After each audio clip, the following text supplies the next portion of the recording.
Let's talk about literally. Literally. So a couple of things happened this week. The first is that my Patreon supporters and I finished a book called The Know-It-All by A.J. Jacobs. The concept of the book is pretty straightforward. The guy, A.J. Jacobs, decides that he's going to read the entire Encyclopedia Britannica in an effort to become the world's smartest person, because if the Encyclopedia Britannica represents the summation of all of the world's knowledge, then reading the entire thing must make you the smartest person in the world, right? You'll objectively know everything.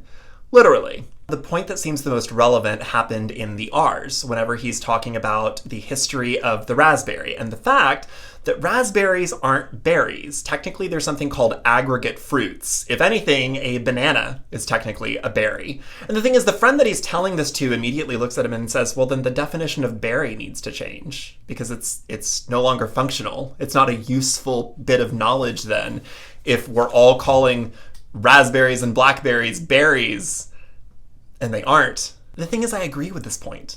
But I also struggle with the balance between objective and subjective truth. I understand that as words transform through common use, we need to update them, right? We need to have a way of cataloging that transformation so that we can all objectively, literally, know what one another is talking about at any given time, be able to define our terms so that everybody participating in a conversation knows what everyone else is talking about. So I told you that there was something else that happened this week, and it was the fact that I literally became aware of the fact that the dictionary seems to have expanded the definition of the word literally to also mean virtually. If I say I'm literally starving, you know that I'm not actually starving. It means I'm just really hungry. But I have a problem with this. We're living through a pretty scary time whenever politicians are trying to tell you that objectively true things are fake news, when schools are trying to ban historical facts because they make you uncomfortable. They subjectively make you feel bad, so we're banning objective truth from the classroom.